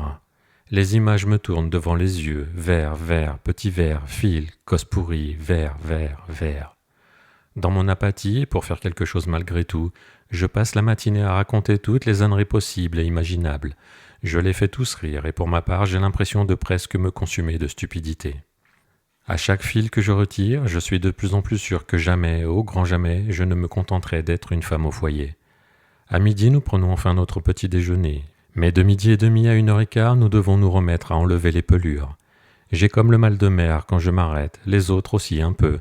Je dors jusqu'à 4h et après je suis encore sonné à cause de ces maudits petits pois. Bien à toi, Anne M. Frank. Samedi 15 juillet 1944. Cher Kitty, nous avons eu un livre de la bibliothèque au titre provoquant. Que pensez-vous de la jeune fille moderne? Aujourd'hui j'aimerais parler de ce sujet. L'auteur, une femme, critique la jeunesse d'aujourd'hui, des pieds à la tête, sans toutefois complètement reléguer tous les jeunes au rang de bons à rien. Au contraire, elle pense que si la jeunesse s'en donnait la peine, elle pourrait construire un vaste monde, un monde plus beau et meilleur, que la jeunesse en possède les moyens, mais qu'elle s'occupe de choses superficielles, sans accorder un regard à ce qui est réellement beau. Dans certains passages, j'avais la forte impression que l'auteur m'adressait directement ses reproches, et c'est pourquoi je veux m'ouvrir enfin complètement à toi et me défendre de ces attaques. J'ai un trait de caractère particulièrement marqué qui doit frapper tous ceux qui me connaissent depuis un certain temps, ma connaissance de moi-même. Je peux étudier tous mes actes comme s'il s'agissait d'une étrangère.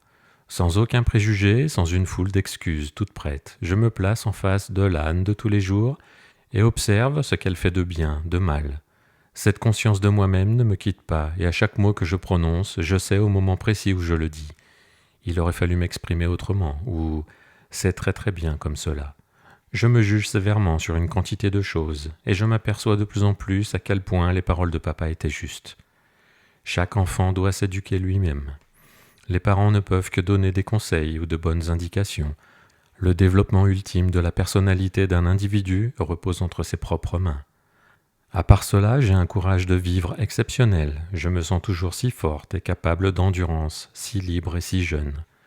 Quand j'en ai pris conscience, j'étais heureuse, car je ne crois pas que je courberai vite la tête sous les coups que chacun doit subir. Mais j'ai déjà tant parlé de ces choses-là. Aujourd'hui, je veux juste aborder le chapitre « Papa et maman ne me comprennent pas ». Mon père et ma mère m'ont toujours beaucoup gâté, ont été gentils envers moi, m'ont défendu face à ceux d'en haut et ont fait, en somme, tout ce qui était en leur pouvoir de parents. Pourtant, je me suis longtemps sentie terriblement seule, exclue, abandonnée, incomprise. Papa a essayé tous les moyens possibles pour tempérer ma révolte, rien n'y faisait. Je me suis guérie toute seule, en me confrontant à moi-même et à mes erreurs de conduite. Comment se fait-il que papa ne m'ait jamais été d'aucun soutien dans ma lutte, qu'il soit tombé tout à fait à côté quand il a voulu me tendre la main? Papa n'a pas employé le bon moyen, il m'a toujours parlé comme à une enfant qui devait traverser une crise de croissance difficile. C'est drôle à dire, car personne d'autre que lui ne m'a accordé autant de confiance, et personne d'autre que lui ne m'a donné le sentiment d'être raisonnable. Mais il a cependant négligé une chose.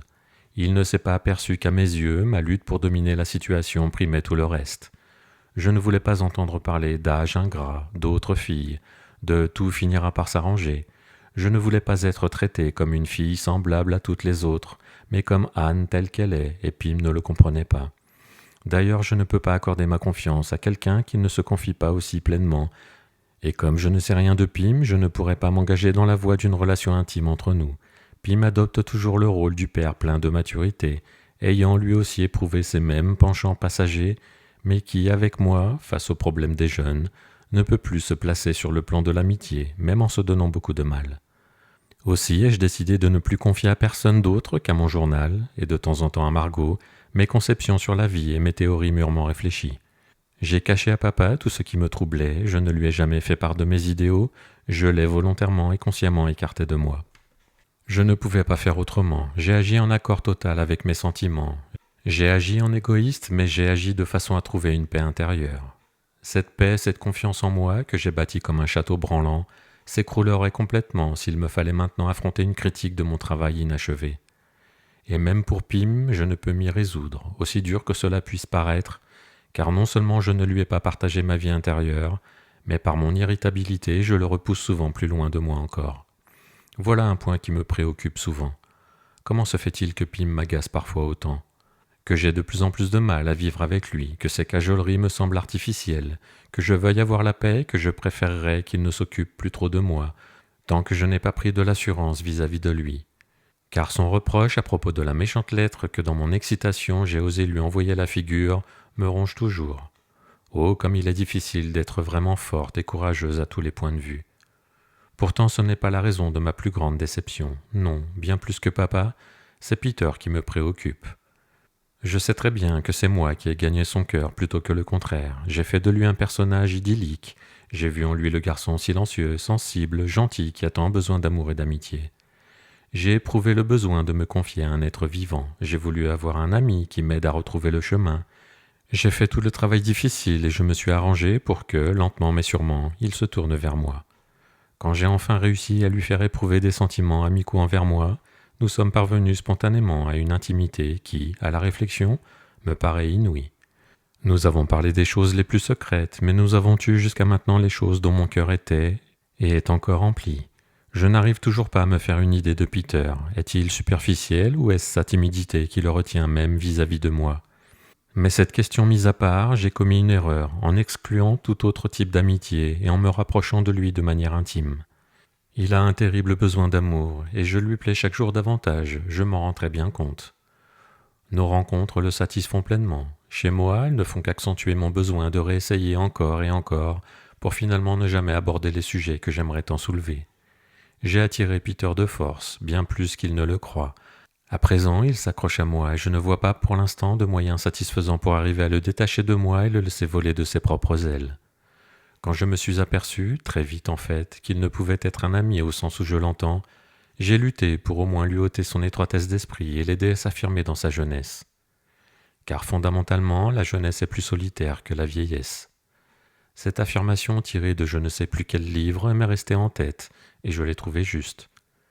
Est-il vrai que la situation est plus pénible ici pour les adultes que pour les jeunes ? Non, c'est certainement faux.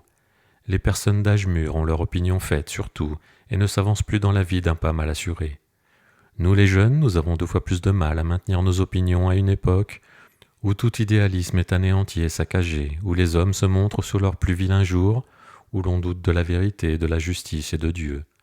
Celui qui continue encore à prétendre que la situation, ici à l'annexe, est beaucoup plus pénible pour les adultes ne se rend certainement pas compte de l'énorme quantité de problèmes qui nous assaillent.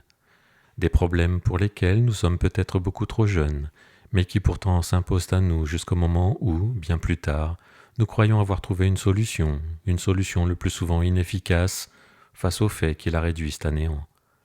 Voilà la difficulté de notre époque. Les idéaux, les rêves, les beaux espoirs n'ont pas plutôt fait leur apparition qu'ils sont déjà touchés par l'atroce réalité totalement ravagée.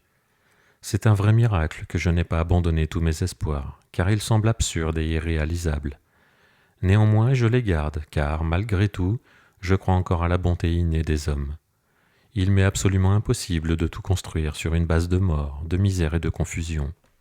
Je vois comment le monde se transforme lentement en un désert. J'entends plus fort, toujours plus fort, le grondement du tonnerre qui approche et nous tuera, nous aussi. Je ressens la souffrance de millions de personnes, et pourtant, quand je regarde le ciel, je pense que tout finira par s'arranger. Que toute cette cruauté aura une fin, que le calme et la paix reviendront régner sur le monde. En attendant, je dois garder mes pensées à l'abri. Qui sait, peut-être trouveront-elles une application dans les temps à venir. Bien à toi, Anne M. Frank. Vendredi 21 juillet 1944.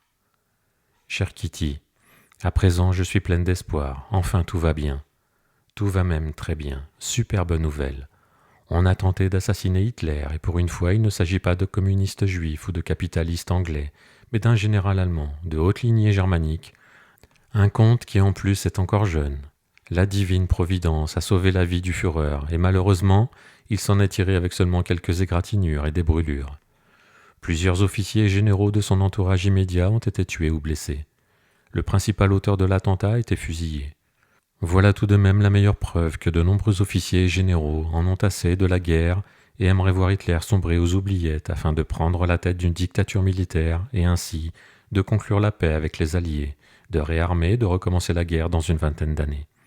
Peut-être que la Providence a fait exprès de traîner un peu avant de l'éliminer, car il est beaucoup plus facile et plus avantageux pour les Alliés de laisser aux Germains purs et sans tâche le soin de s'entretuer. Les Russes et les Anglais auront d'autant moins de travail et pourront se mettre d'autant plus vite à la reconstruction de leur propre ville. Mais nous n'en sommes pas encore là, et rien ne me fait moins envie que d'anticiper sur ces glorieux événements. Pourtant, tu peux constater que ce que je dis ne contient que la vérité et toute la vérité. Pour une fois, je ne suis pas acclamé des idéaux grandioses. Hitler a encore eu la bonté d'annoncer à son peuple fidèle et affectionné que tous les militaires doivent à partir d'aujourd'hui obéir à la Gestapo et que tout homme ou tout soldat sachant que son supérieur a pris part à cet attentat lâche et méprisable a le droit de le flinguer. Ça va être du joli. Le soldat Dufutté a mal aux pieds, à force de marcher. Son chef, l'officier, le rabroue. Dufutté prend son fusil et crie « Alors comme ça, tu as voulu tuer le Führer, voilà ta récompense !» Une détonation, et ce chef orgueilleux qui a osé passer un savon à Dufutté a franchi le seuil de la vie, ou serait-ce plutôt de la mort, éternelle. À la fin, on verra ces messieurs les officiers faire dans leurs culottes de peur chaque fois qu'ils rencontreront un soldat ou prendront le commandement, parce que les soldats auront leur mot à dire et plus de pouvoir qu'eux. Tu arrives un peu à me suivre, ou est-ce que j'ai encore sauté du coq à l'âne ? Je n'y peux rien, je suis bien trop gai pour respecter la logique, à l'idée qu'en octobre je pourrais bien retourner m'asseoir sur les bancs de l'école. Oh là là, n'ai-je pas dit à l'instant qu'il ne faut jamais anticiper ? Ne m'en veux pas, ce n'est pas pour rien que j'ai la réputation d'être un paquet de contradictions. Bien à toi, Anne M. Frank. Mardi 1er août 1944. Cher Kitty, un paquet de contradictions, ce sont les derniers mots de la lettre précédente et les premiers de celle-ci. Un paquet de contradictions, peux-tu m'expliquer clairement ce que cela veut dire ? Que signifie contradiction ? Comme tant d'autres mots, il a deux sens. Contradiction extérieure et contradiction intérieure. Le premier, c'est tout simplement ne pas s'incliner devant les opinions des autres, en savoir plus, avoir le dernier mot. Bref, tous ces affreux défauts qu'on me connaît bien. Le second, les autres n'en savent rien, c'est mon secret à moi. Je t'ai déjà raconté plusieurs fois que mon âme est, pour ainsi dire, divisée en deux. D'un côté se loge ma gaieté exubérante, mon regard moqueur sur tout, ma joie de vivre et surtout ma façon de prendre tout à la légère. Par là, je veux dire que je ne vois rien de mal à un flirt, à un baiser, à étreindre quelqu'un, à une plaisanterie un peu scabreuse. Ce côté est plus souvent à l'affût et refoule l'autre côté qui est bien plus beau, plus pur et plus profond. C'est vrai finalement, le beau côté d'Anne, personne ne le connaît, et c'est pourquoi si peu de gens peuvent me supporter.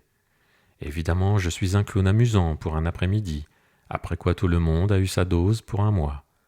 En fait, exactement ce qu'un film d'amour peut être aux yeux des gens profonds, une simple distraction, un divertissement occasionnel, une chose vite oubliée, pas mauvaise mais pas bonne non plus. Cela m'est très désagréable d'avoir à te le dire, mais pourquoi ne le ferais-je pas, puisque je sais que c'est la vérité ?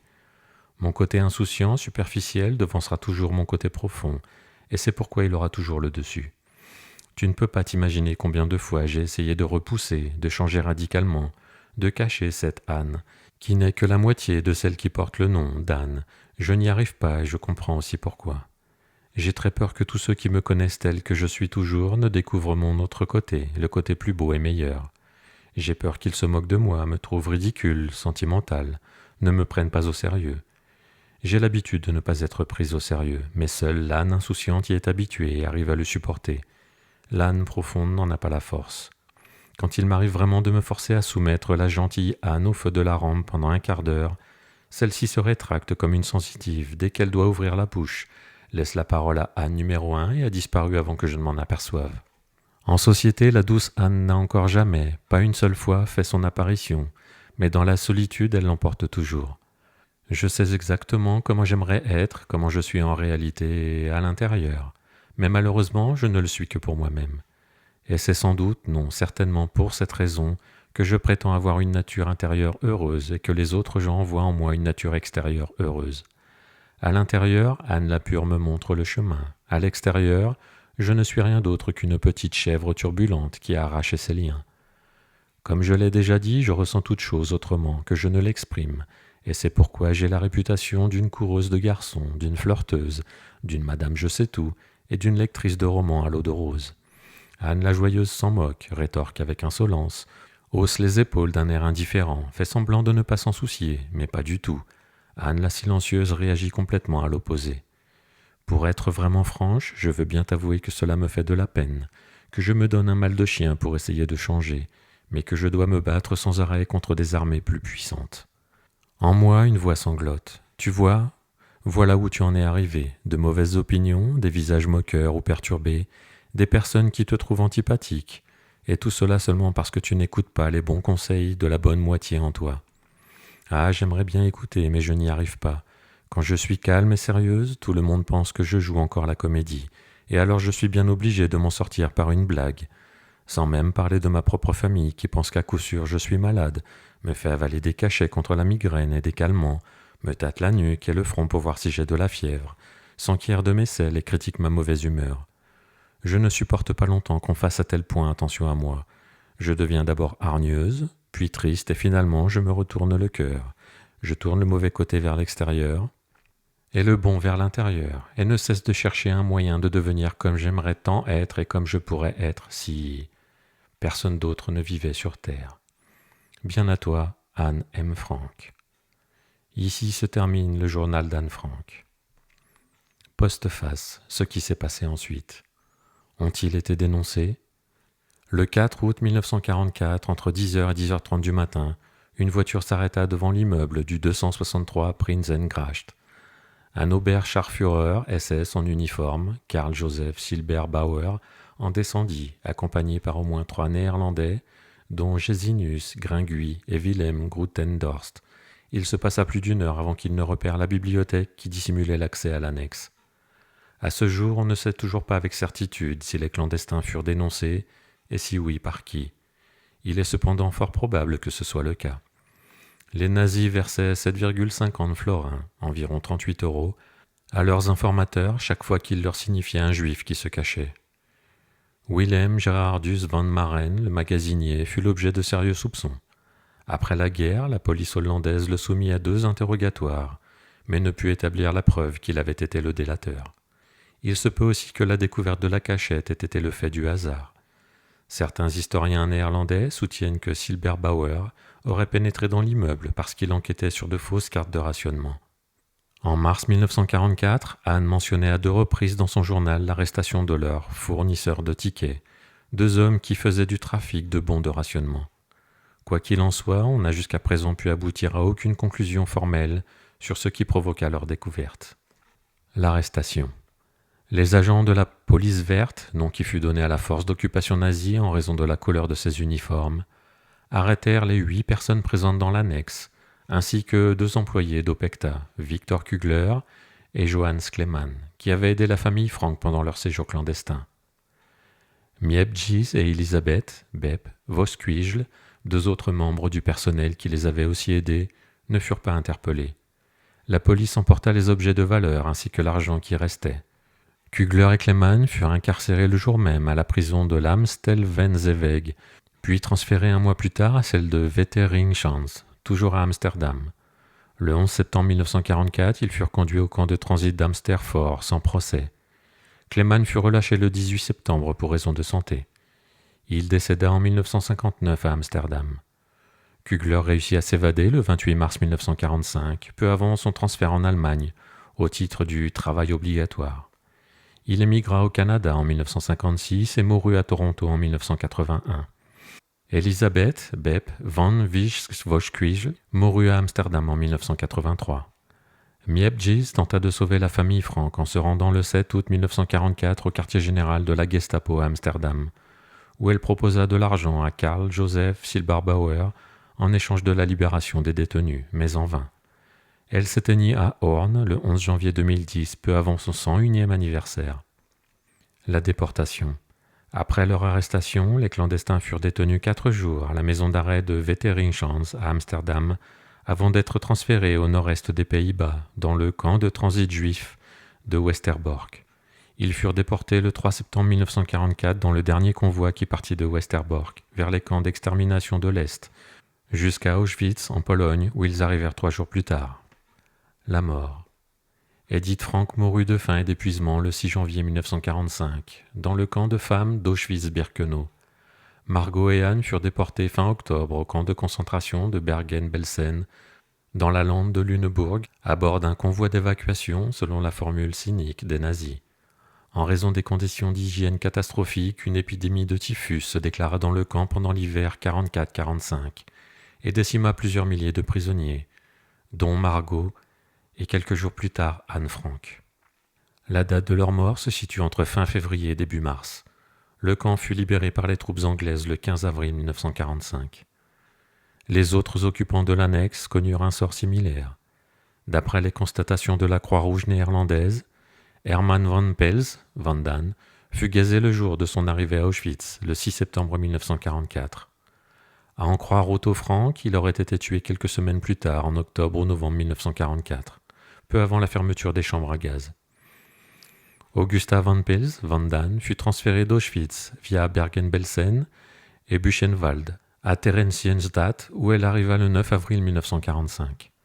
De là, elle fut probablement déportée ailleurs. On ignore toujours le lieu et la date de sa mort. Le 16 janvier 1945, Peter van Pels, Van Dan, fut évacué lors d'une marche de la mort d'Auschwitz à Mauthausen, en Autriche, où il succomba le 5 mai 1945, jour de la libération du camp. Fritz Pfeffer, Albert Dussel, mourut le 20 décembre 1944 au camp de concentration de Neuengamme, où il avait été déporté via Buchenwald ou Sachsenhausen. Otto Frank fut le seul des 8 clandestins à survivre à la Shoah.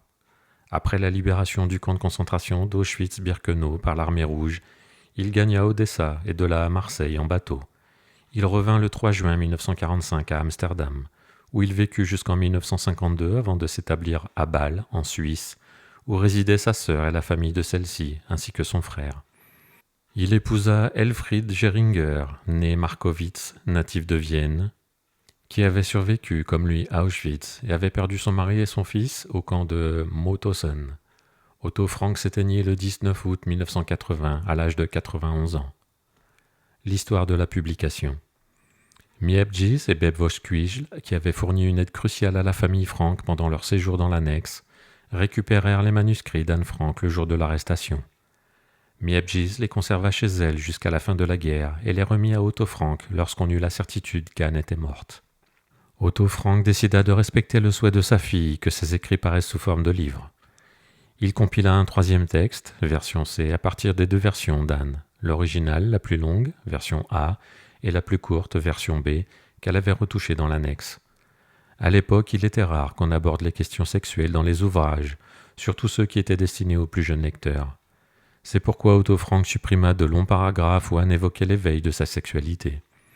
Par ailleurs, afin de préserver la mémoire de sa femme et d'autres personnes dépeintes par Anne, il remania les tournures de phrases et des passages dans lesquels elle exprimait ouvertement son animosité et son agacement vis-à-vis de certains occupants de l'annexe. Cette version s'est parue en néerlandais en 1946 et la première traduction en allemand en 1950. En raison de l'immense succès du journal, son authenticité a été maintes fois contestée depuis sa publication. Des chercheurs ont examiné minutieusement l'intégralité des textes qui le composent en employant diverses méthodes d'expertise du papier et de l'encre.